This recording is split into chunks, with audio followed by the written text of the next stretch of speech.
welcome. Today we have Kevin, who is the founder of Cafeteria DAO, a curated community for people passionate about food and Web3. Welcome, Kevin. Hi, thanks for having me. Thank you so much for being here. I want to start off by asking, how are you? I'm good. It's been a long week at work already. It's Tuesday, so Right. all good though. Happy to be chatting for sure. Yeah, I feel like Tuesday is kind of the toughest day because we're just looking at that 50% mark. Actually, I was thinking about this. I just like, because I come from like an Asian family, and instead of how are you, we say, have you eaten, or specifically in Korea. So what time is it where you are? It's like 7. Okay, well, it's dinner time. So have you had dinner? Have you I had a have meal yet? not. I have not yet. Have you? Kind of. I had a late lunch, but I think I'll have another bite later on. I kind of feel like a vortex when I inhale food. I don't know where it goes. Hey. Yeah, I had like half a sandwich from lunch left over, so I ate that. So I'm not hungry, but yeah, Yeah. I think that's a good representation of my mental well-being right now. Halfway full.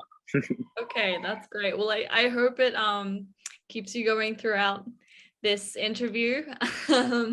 So how about we start? I want to ask you, who are you? What's the background of your team, and how exactly did you fall down this rabbit hole to this point in time? Yeah. Great question. Who am I? I don't know. No, I'm kidding. I'm Kevin. Me and my team, who consists of Spencer and Chelsea, started a project called Cafeteria DAO. I gotta say, that was kind of my foray into, or like, kind of an excuse for me to get into the Web3 rabbit hole. I had always been really interested, and I just needed a little bit of a push to kind of tumble down this road. And that was about, definitely last year in 2021 when, there was this massive NFT push, and kind of, joined in that kind of big wave, and decided to learn more. And yeah, that's kind of how I got into it. Personally, I studied psychology in college, so I had always been interested in the more social and more human aspect of Web3. So that's kind of how I've started to learn mostly about DAOs. Love DeFi, love NFTs, but I felt like DAOs and people and social communities was kind of like the thing that I was felt most interested to me. So kind of to wanted to double tap into that, and here we are a few months later. Yeah.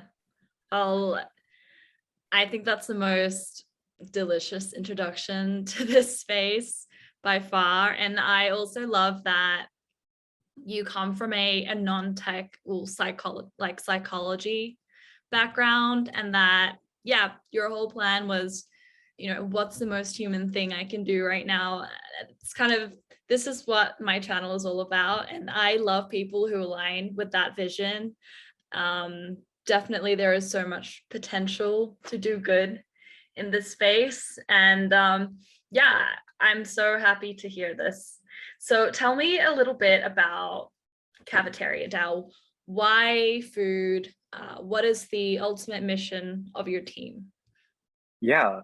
Cafeteria DAO is kind of like this thing that we thought of, combining some of the social tokens concepts with some of the more some of the deeper interests that our team had as a group. We loved eating, we loved coffee, especially for me personally. That's kind of like my vertical of expertise. We were thinking like, hey, like, what kind of community could we build, enabling a social token plus something around food. We really wanted it to kind of like be almost like an excuse to get people together, to eat together, um, and to have fun together, and put like kind of like a kind of container around that using Web3.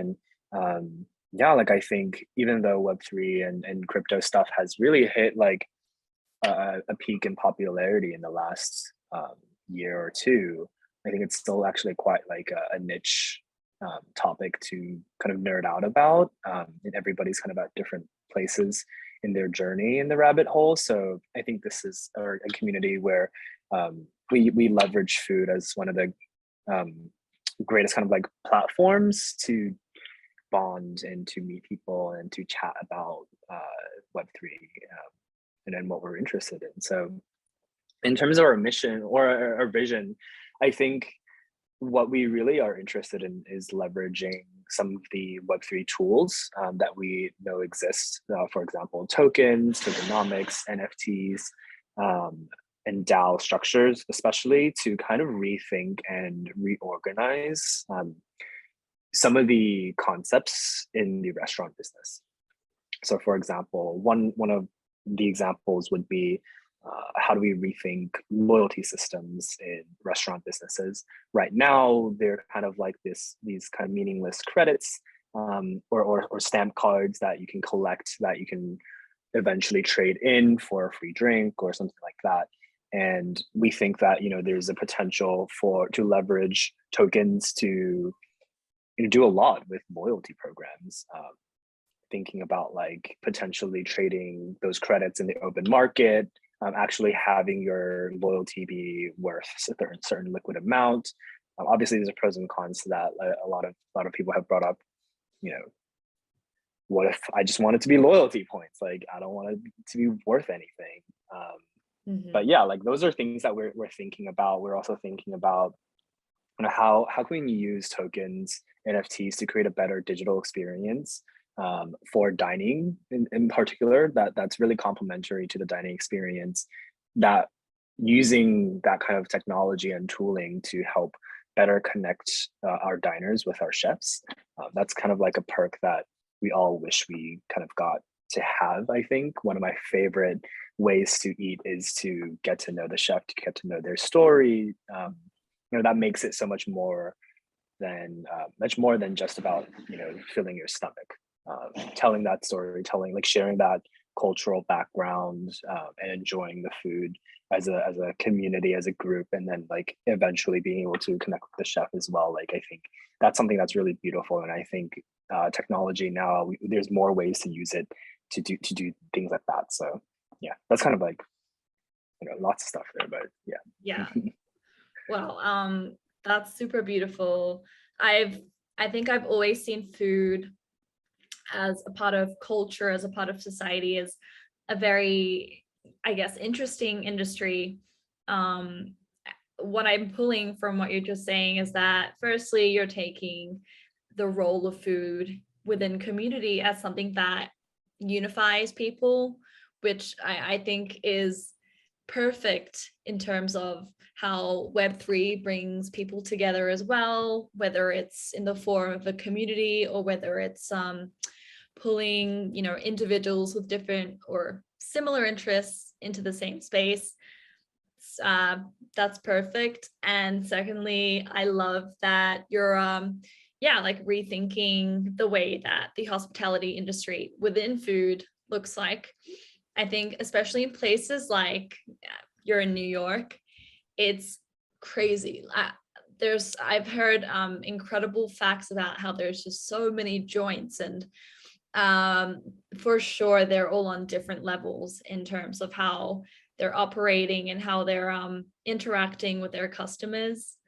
And yeah, totally, I totally agree with you that conversing with the chef or in cafes with the barista, there's something that elevates that dining or drinking experience when you have that connection. So yeah, tokenized dining, tokenized cafe hopping sounds exactly like what we need right now. So I'm very excited to hear this. And I think you briefly touched on perks. Now, I'm not sure if that was within the DAO or externally, but I wanted to ask, within Cafeteria DAO, what are some of the perks that people get by being inside or as part of the DAO?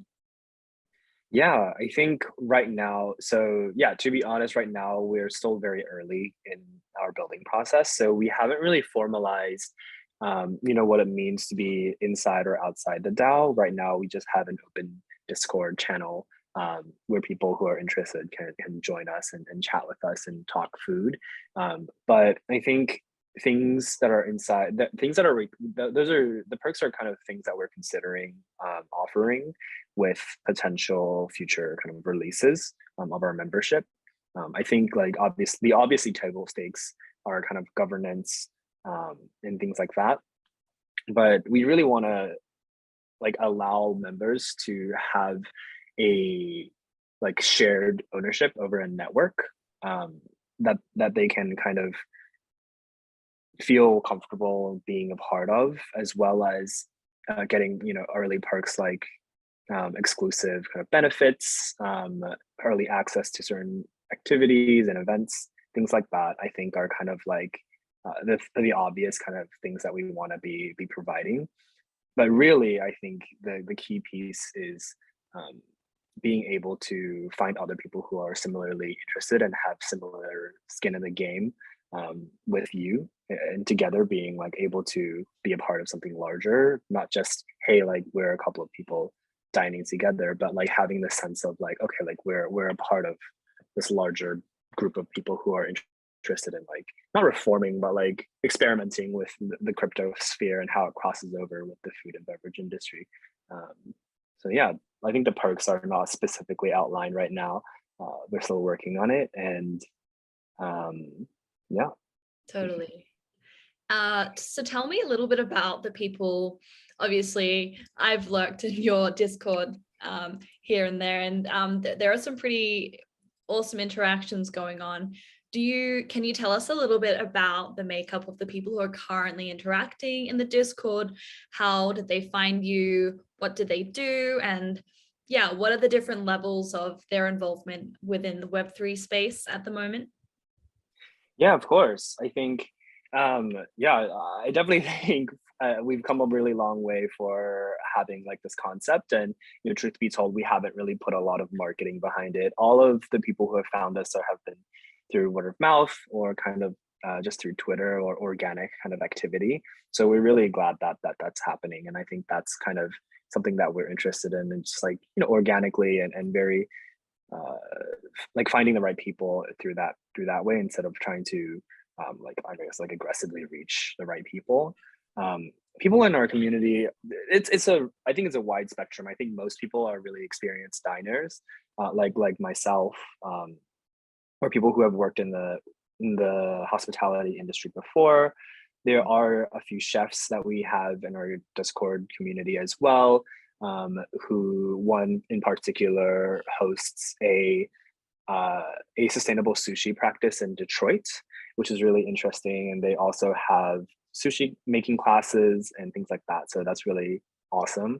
Otherwise, there's a lot of Web3 builders, I would say, in our community. I think it's really the kind of natural demographic that we attract are people who are building in Web3, who are also passionate about food and interested in contributing to something that's really in their exact niche of the food and Web3 kind of crossover. So it's a lot of builders, a lot of diners for sure, and a lot of like friends and family who are interested in what we're doing. So that's kind of like the current makeup. Sweet.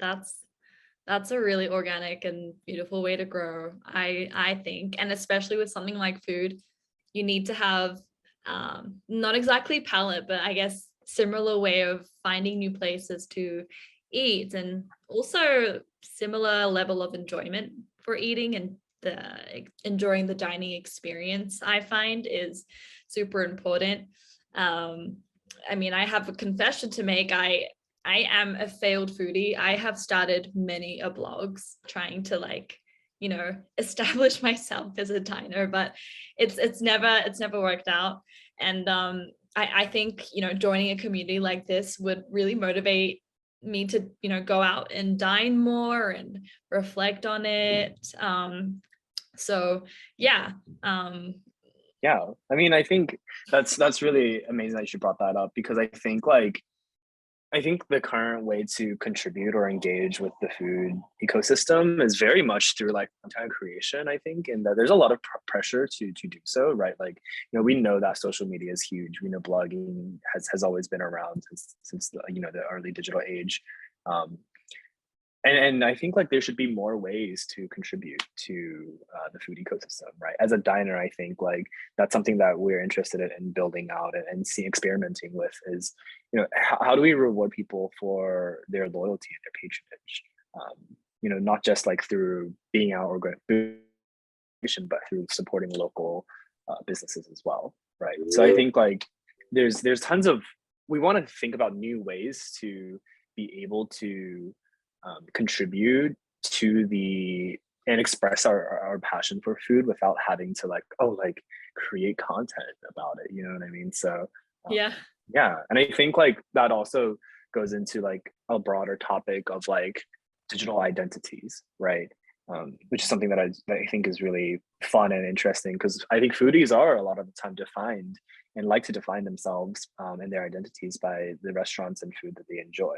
So I think like bringing that piece of identity on chain as well, not necessarily saying that like it's a must, but I think it increases the number of ways that we are able to express ourselves online and connect with each other through mutual experiences, right?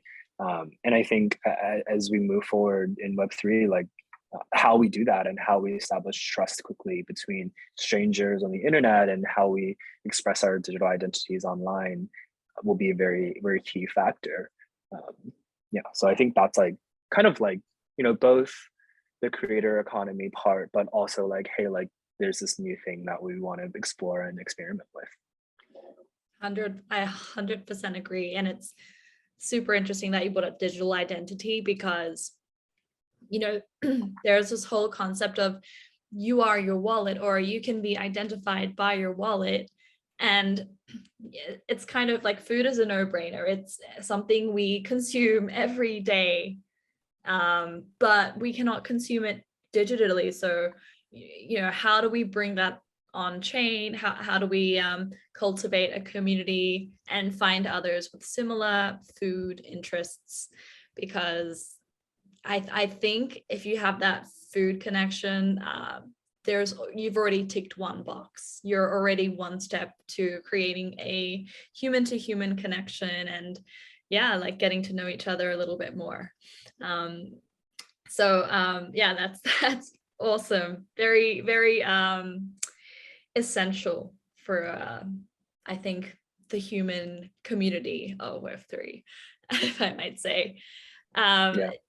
You mentioned that there were people in, Detroit. I know you're in New York, and you have different groups.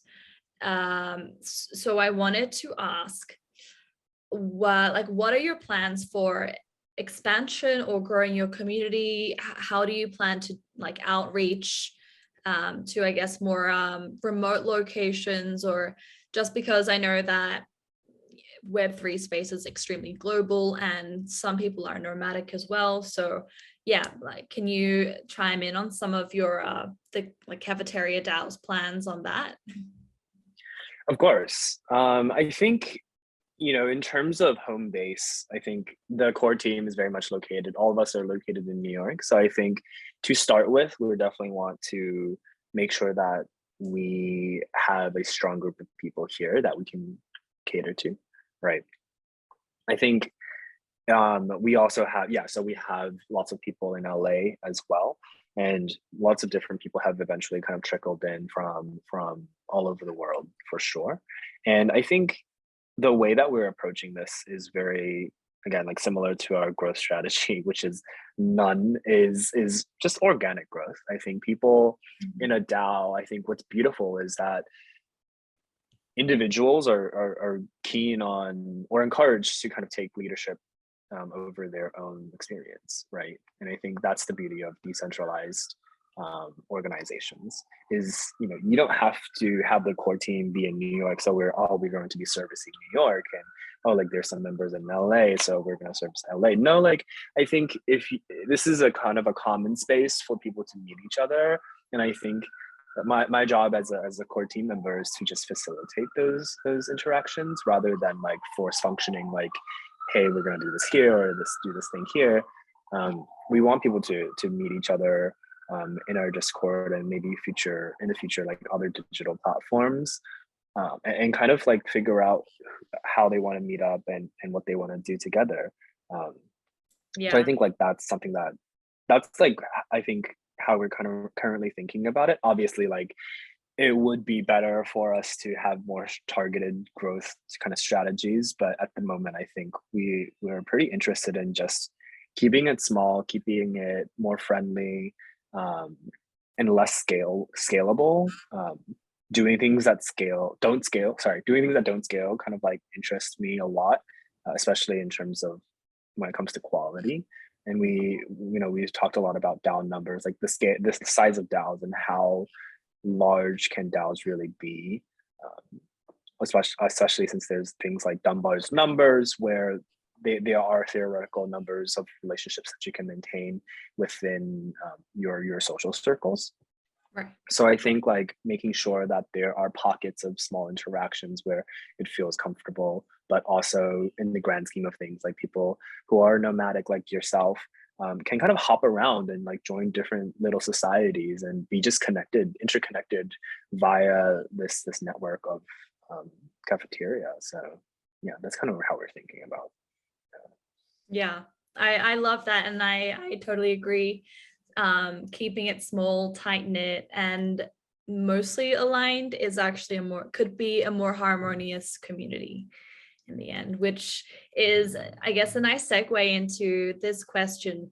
I want to know, what is something that worries you about the way the Web3 space is panning out?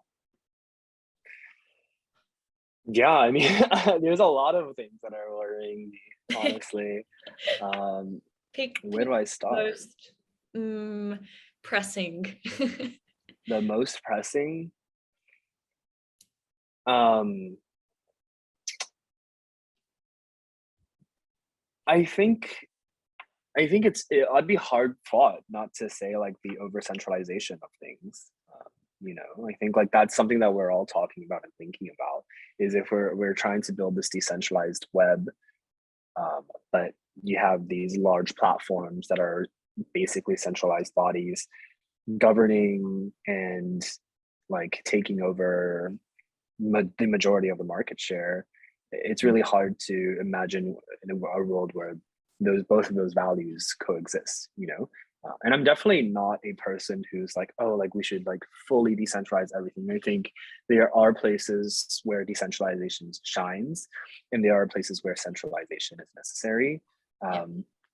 So I think like my kind of worry is that like for the sakes of efficiency, we'll move quickly towards hyper centralization, and there are a couple of large platforms will begin to show themselves. Obviously, OpenSea being the largest one right now that we know, and so I think like what I'm really interested in there is how do we build these things of scale that also keep decentralization in mind. I think contrary to that is how Uniswap works, right? I think Uniswap has become kind of the go-to place for swapping tokens on the market, but at the end of the day, their protocol is open source and you're able to fork that protocol. And we've seen that happen a few times already. So I think things like that, it's like, hey, like we can build this amazing thing, but we still have this very strong ethos of decentralization standing behind us. And that's what we value. So I think that's kind of what I'm worried about, but also interesting to see where the space moves towards. That, being one of my biggest worries, but not to mention like VC capital being like a huge part of that, as well as security, on-chain security as well, especially with scams. That shit's just crazy. as well as more like minute things like the over financialization of every single interaction that we ever have on the internet is also worrying to me. So there's lots of things to worry about in this space right now, but also lots to be excited about, of course. Yeah, on that note, what's the thing that most excites you about Web3 in terms of human connection? Yeah, I mean, there's again, there's lots of things to be excited about again. I think for me, human interaction wise, I think the coordination of capital and decision making is something that I'm really interested in. Um, we know that there is power in numbers, and when we are able to unify people behind a mission, we are able to make decisions and raise capital at an astonishing pace. Um, you know, name dropping Constitution DAO that literally happened in a span of weeks. And I think like that's something that's really interesting that we've never really seen before in terms of decision making frameworks as well. Decentralized organizations are commonly criticized for their lack of space when we're talking about decision making, but there are also alternatives like Moloch DAO structures where decisions are time boxed and certain frameworks are leveraged to make sure that you don't have to reach quorum or you don't have to reach majority in order to make a quick decision. So I think there are lots of things that are super exciting about how we coordinate people across the internet, and not just in one location, but now like globally across the world. It's really interesting to see when a large group of people really put their heart and mind to something, the things that we could possibly achieve. So that's what's really exciting about human coordination and Web3 for me. Yeah, I'm with you. I think it's such a beautiful phenomena, and the way that humans shape shift and just kind of like go with the flow or optimize certain situations is something I'm super bullish on. Just to wrap things up, let's finish off with a kind of a funny question, I guess. What's the craziest or grossest food you've ever had in your life? Grossest, craziest? Yeah, the most wackiest meal that you would never, have imagined yourself consuming. I think I was in Sydney. I think I never expected myself to have like ostrich meat or emu. Oh. There was like an ostrich like meat pizza that I had. I think it was like half ostrich meat, half like alligator. Oh yeah. Right. You know what I'm talking about? That there's like this spot in Sydney downtown where you can like get a pizza that has like those meats on it. And I was just like, like very interesting.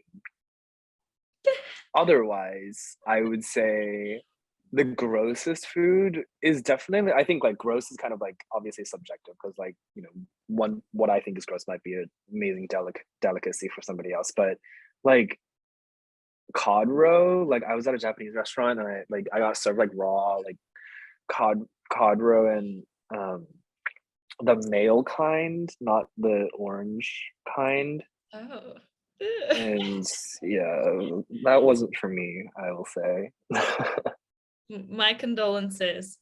That's My condolences. I'm just gonna pass away now. Thank you very much. It's great.